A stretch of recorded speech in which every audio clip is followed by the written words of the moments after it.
Já está disponível o livro As Doutrinas do Inferno e Suas Manipulações Dentro das Igrejas. Adquira hoje mesmo.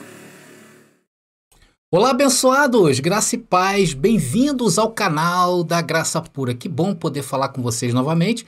Se inscreve no nosso canal, já deixa o seu like, porque você sabe que vem coisas boas por aí, né, queridos? Com certeza vem coisas boas por aí. Meus queridos irmãos, vamos lá. Estamos na segunda parte dessa mensagem em que começamos falando sobre a vinda de Jesus e não encontramos na Bíblia onde Jesus fala que ele veio para levar os crentes para o céu, né? Então isso é mais o quê? Um axioma criado pelos homens do cristianismo tradicional. Isso é mais um axioma, isso nunca foi uma verdade bíblica. Porque quando nós vamos à Bíblia, não encontramos isto. E quando falamos algo assim, logo se levanta o quê? O sofisma na mente dos irmãos, não é verdade? Por isso que eles colocam aí nos comentários. Tem uns que não aguentam, né? Colocam mesmo, herege, heresia, enfim. Tem aqueles que são mais comedidos e tem aqueles que já aceitam, não é verdade? Então, abençoado, se você aceita, seja bem-vindo. Eu, inclusive, conforme eu te falei aí, te faço um desafio. Coloca aí, se você achar uma passagem de Jesus falando que iria levar alguém ao céu, coloca aí. Então, é disso que estamos falando ultimamente aqui neste canal, tá? Estamos mostrando que tudo que se refere à vinda de Jesus para um futuro é um axioma. Então, fique conosco, tá? Fique conosco até o fim dessa mensagem que eu vou mostrar que a ideia da vinda de Cristo teve um outro motivo e não foi de levar ninguém para o céu. Vem para a graça que eu te explico. Agora é a hora da palavra.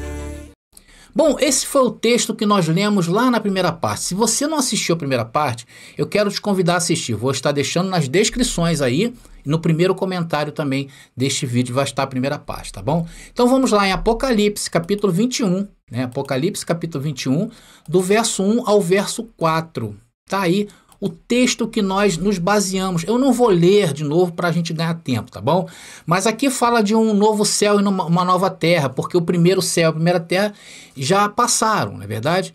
E aqui mostra que a ideia da vinda de Cristo era que a nova Jerusalém, ela descesse do céu para a terra, e não da terra para o céu. Né? E aí, ali, se vocês notarem mais embaixo um pouquinho, né, diz que da parte de Deus como uma noiva belamente vestida para seu marido. Isso foi que aconteceu quando o templo de Jerusalém veio abaixo. Né? E ali diz que Deus habitará com eles e eles serão seu povo. Né? O próprio Deus estará com eles. E ele lhes enxugará dos olhos toda lágrima e não haverá mais morte, tristeza, choro, nem dor. São 4 coisas. Todas essas coisas passaram para sempre. Então, na primeira parte, eu expliquei direitinho como funciona essa revelação. Quer saber? Vai lá e veja essa parte, tá bom, queridos? Vamos então prosseguindo aqui. Hoje, de fato, estamos em novos céus e nova terra. Por quê? Biblicamente falando, isso foi a saída da dispensação, de uma dispensação, a dispensação mosaica, e a entrada no mundo da graça de Deus. Isso evidencia novos céus e nova terra. E não como se pensa hoje os futuristas, achando que essa terra será destruída e virá um novos céus e nova terra. Agora, pense bem, queridos, pense bem. Se a Bíblia não fala que a vinda de Jesus está relacionada a levar ninguém para o céu, muito pelo contrário, por esse texto que nós estamos vendo aí, diz que Deus é que viria, né, a cidade celestial, a Jerusalém celestial é que viria para a terra. Logo, a vinda é para continuar no mundo. Sim ou não? Isso é uma lógica, não é verdade? Deixa eu voltar aqui com a minha imagem, que nós acabamos aqui já de ler. Então, isso é uma lógica, tá legal? Se você procurou na Bíblia lá, foi de Gênesis a Apocalipse, e não encontrou a promessa de Jesus de levar alguém para o céu, então a vinda não está relacionada a tirar ninguém da terra, e muito menos de destruí-la. Concordam comigo? Aí cai um outro argumento futurista, que seria a destruição da terra. Ou seja, não haverá destruição da terra. Isso é uma mentira. Outro axioma. Por isso que novos céus e nova terra não pode ser encarado como um entendimento de terra destruída, uma nova terra, não é verdade? Algo que foi destruído e que, consequentemente, a construção de uma nova terra. O texto está dizendo isto, porém, O texto mostra que novos céus e nova terra, não é verdade? Então dá um entendimento que realmente algo foi destruído para se construir algo novo. Porém, aqui, a cultura judaica, atenção no que eu vou falar, não permite que pensemos assim. Porque isto não está nas profecias nem na lei de Moisés. Portanto, o que há aqui é a remoção de um pacto e o estabelecimento da graça eterna. Novos céus e nova terra. Vamos a um exemplo de novos céus e nova terra na Escritura para vocês vejam, para vocês entenderem. Isso já aconteceu. Está lá em Êxodo capítulo 14, do versículo 20 ao 21. Eu vou colocar aqui para vocês. Está aqui. Êxodo capítulo 14, do versículo 20 ao 21. Já está aí para vocês. Meus queridos, essa passagem aqui está falando de quando Israel estava cativo do Egito. E Deus aí nessa parte estava livrando o povo das mãos de Faraó. Nesse exato momento, a lei, atenção, ainda não tinha sido estabelecida. Então eles estavam em um céu e uma terra. Eles estavam em uma dispensação. Você saberia me dizer qual é a dispensação desse tempo aí? Sabe qual é? Aqui, teologicamente falando, que você aprende estudando teologia, é que essa dispensação nesse período era a dispensação da promessa. Amados, eu entendo que era ainda a dispensação da inocência, porque aqui ainda não tinha sido estabelecido os estatutos de Deus. Os estatutos de Deus só foi estabelecido na lei mosaica. Mas isso é um papo para uma outra mensagem, tá bom? Então aqui estavam em um céu e uma terra. E o povo estava sendo o quê? Livre do Egito. No momento em que ele atravessa o mar a seco, aqui representa o fim de um período, o fim de uma dispensação e a entrada no mundo de outra dispensação. Inclusive, dizem que quando o povo passou no meio do mar, houve o grande batismo, de todos ali. Então ali se entende que começaria ali então uma nova dispensação. E essa dispensação da lei mosaica, para se estabelecer, atenção no que eu vou falar, muita atenção. Essa dispensação para ser estabelecida, ela durou 40 anos. 40 anos, que é o tempo de uma geração. Por quê? Porque aquele povo que saiu do Egito se rebelou contra Deus, blasfemou contra Deus. Então Deus os puniu, fazendo-os rodar pelo deserto durante 40 anos. Então isso é o que determina dentro da cultura judaica uma geração de 40 anos. Isso é muito importante, tá bom, queridos? Você saber disto. Por isso que dizemos que a geração que Jesus falou, lá em Mateus capítulo 24, versículo 34, não pode ultrapassar os 40 anos. Porque o contexto bíblico é todo judaico. O contexto bíblico não é o contexto católico, não é o contexto protestante, evangélico. Vocês estão entendendo?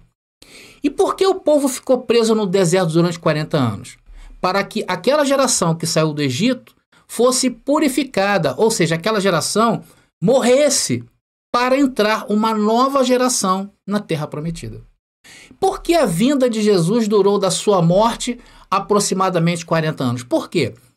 Para que o evangelho, da mesma maneira como ficou o povo sendo purificado ali 40 anos no deserto, da mesma maneira também foi o povo, depois que Jesus ressuscitou e foi assunto ao céu, foi para que o evangelho de Jesus fosse pregado aos judeus para arrependimento e aos gentios para reconciliação.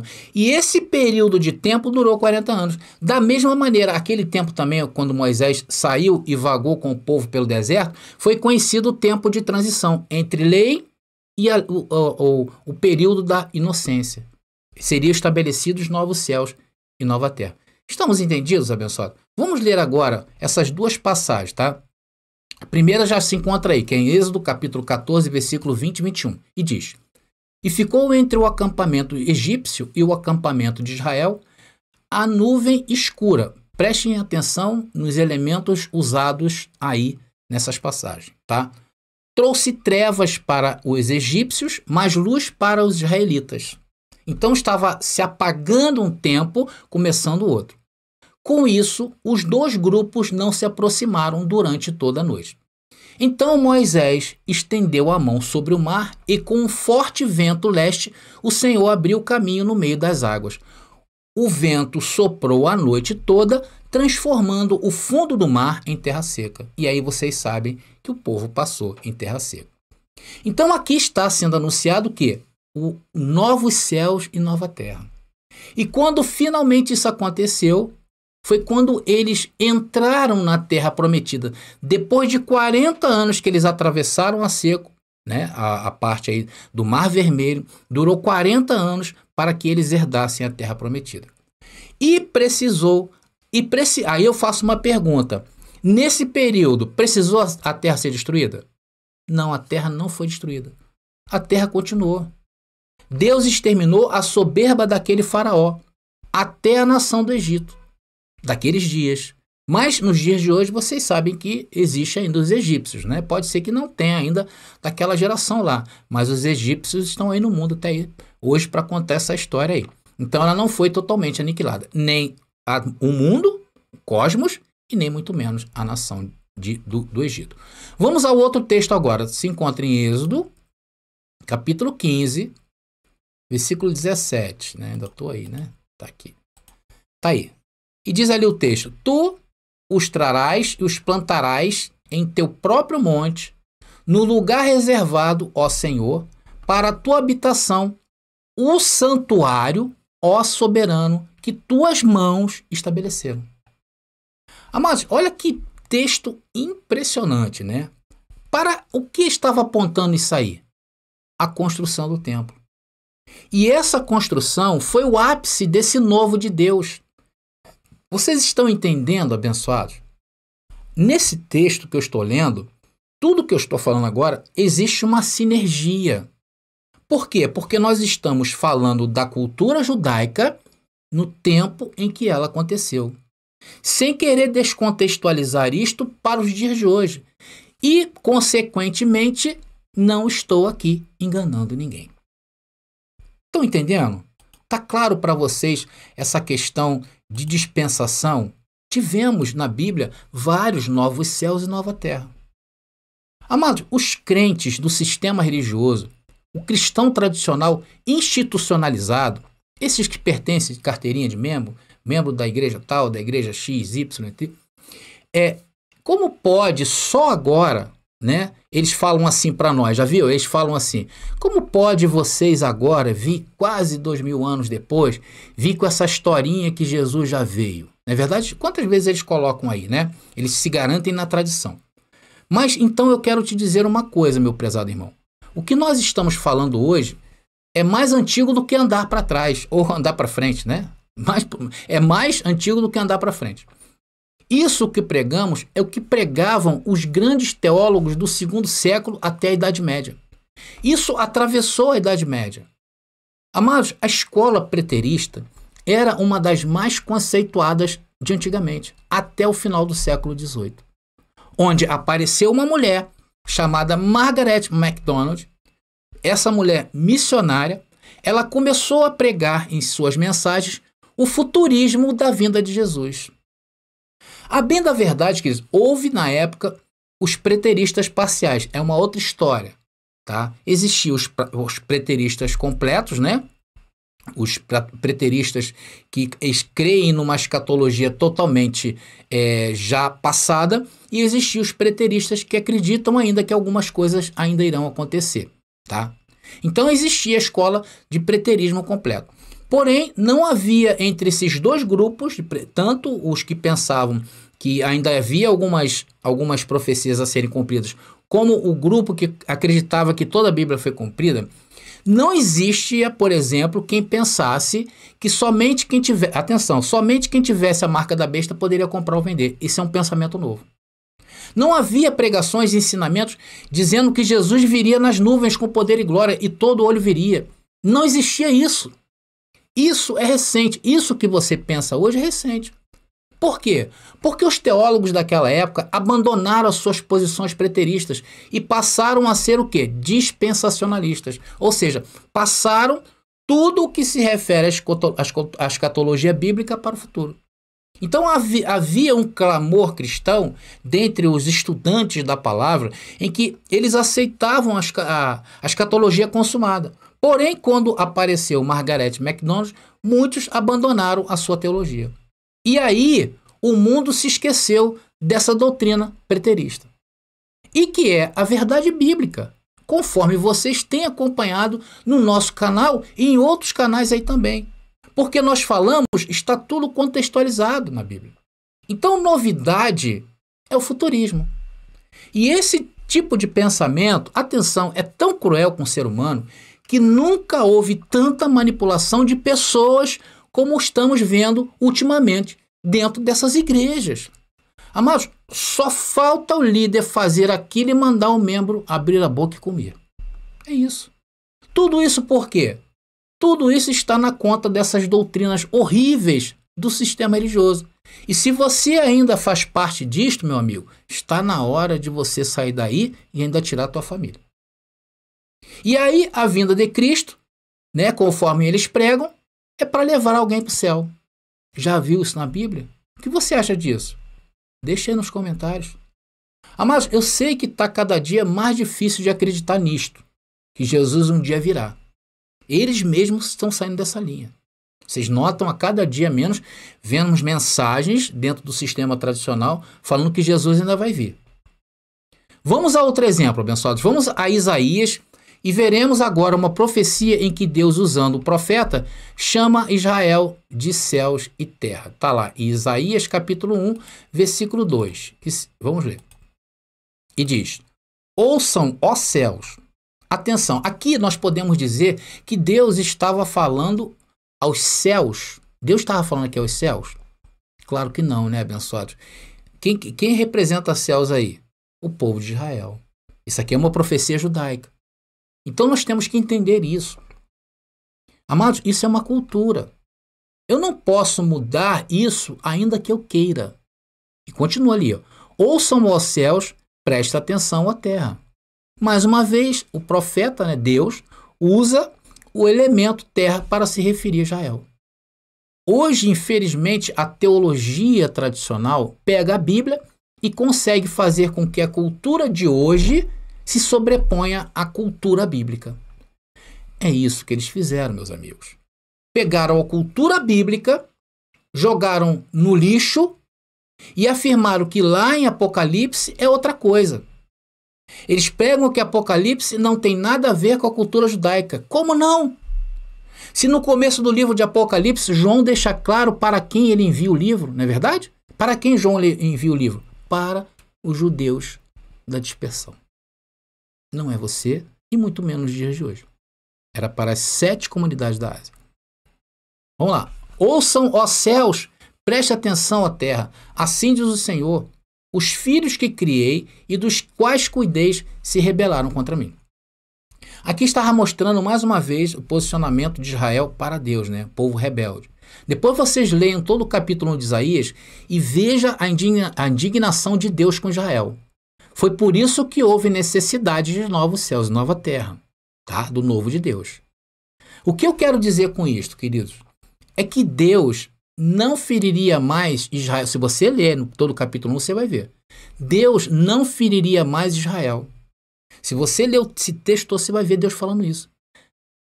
Você vai ver que o próximo passo de Deus em relação a Israel seria destruí-los. E essa destruição aconteceu no ano 70 depois de Cristo. Com o quê?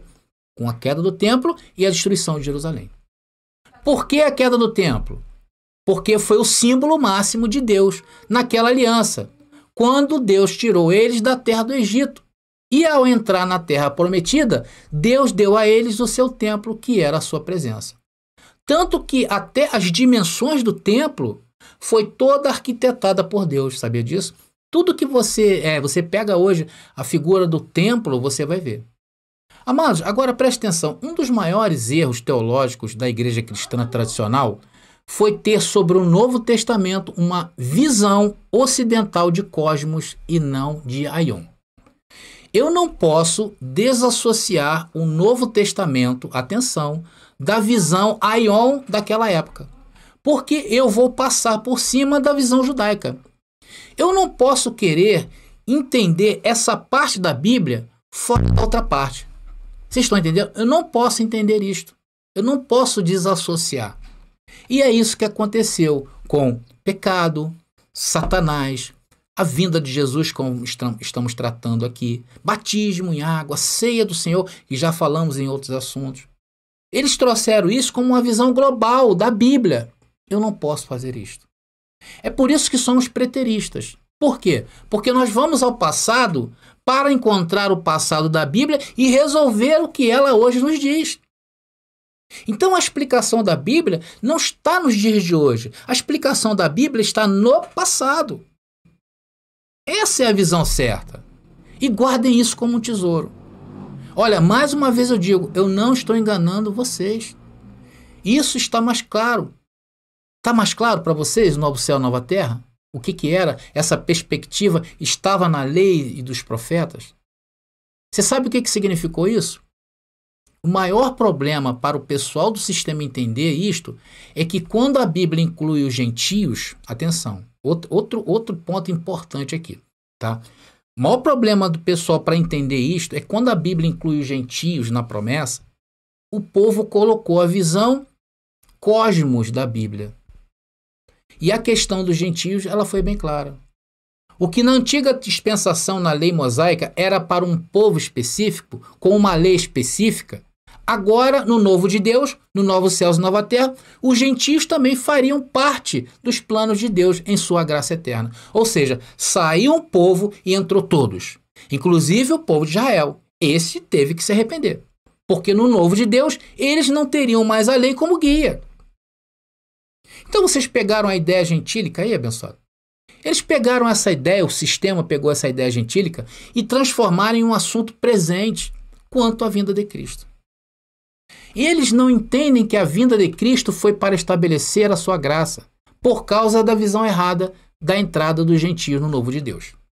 Então, novos céus e nova terra significa saída da era mosaica, do pacto da lei e entrada da graça. E a graça terá fim? Claro que não. A graça é eterna. É por isso que Deus está iluminando um povo hoje que está levando essa verdade para outras pessoas e cada dia mais que passa, chega mais gente em graça. Amados, eu creio que quando 90% dos cristãos entenderem a escatologia consumada, o preterismo completo, o mundo entrará em um estado de glória jamais visto. Sabe por quê? Porque todos saberão o seu posicionamento espiritual. E isso é verdade. Então, quando você não faz a correção para se adequar ao texto, fica aí um monte de gente, né, atrás de profecias de cartomantes, querendo descobrir quando o mundo acabará. Veja aí um monte de crentes doidos, né? Quando vem algo acontecer, somente a nível mundial, vem a público anunciar suas previsões, e o que acontece? Eles sempre erram. Transformar a Bíblia em um assunto global é loucura, ainda mais para os dias de hoje. A Bíblia é um aion para aqueles dias. Por exemplo, quando nós afirmamos que a terra nunca será destruída e que essa passagem de Apocalipse não se refere ao fim do mundo e sim de dispensação, aí o pessoal do sistema religioso usa uma das famosas passagens da carta de Pedro. Vamos ver qual é, abençoado? Inclusive, teve um abençoado aí que colocou, né, essa passagem de Pedro. Está lá em 2ª carta de Pedro, capítulo 3, versículo 10 ao versículo 13. Vamos ler aqui, abençoado?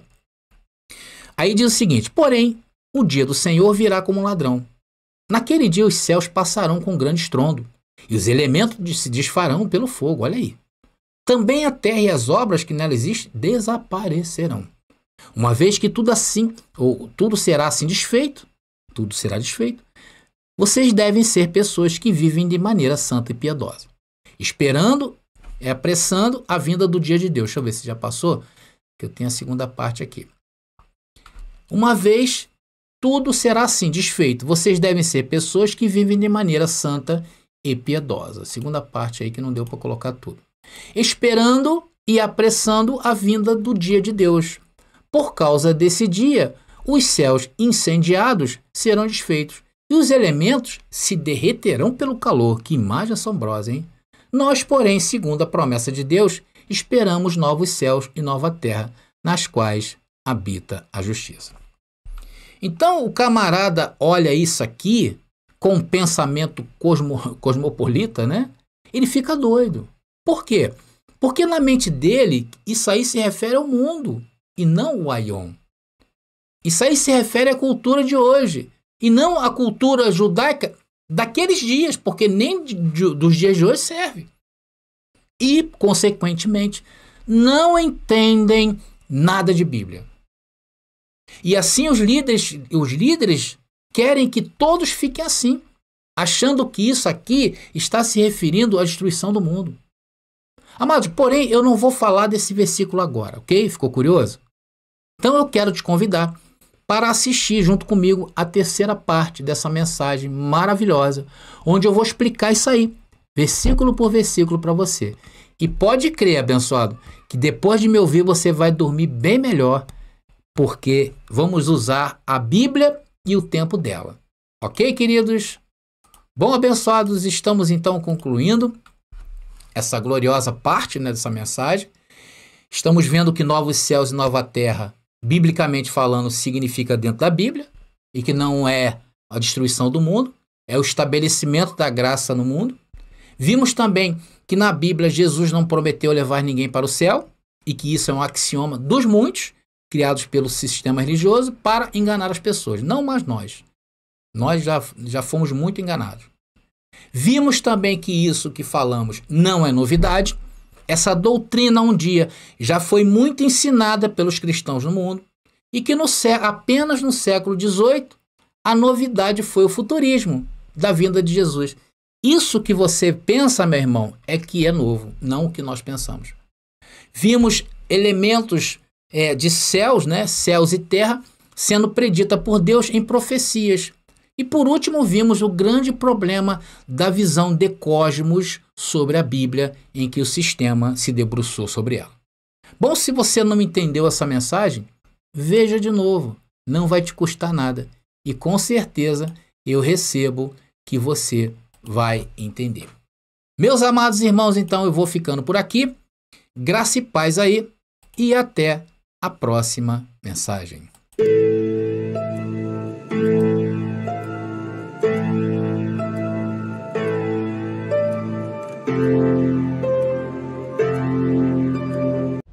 Você pediu nossos estudos em apostilas? Já chegaram e estão disponíveis. Elas estão divididas em 10 temas com referências, esboços e comentários. Ideal para quem quer ensinar em família, em reuniões ou mesmo para quem deseja abrir um canal no YouTube. Faça contato agora mesmo pelo nosso WhatsApp 21 979 87 46 68 21 979 87 4668. Nossas apostilas foram feitas para você ensinar com qualidade e harmonia com a palavra.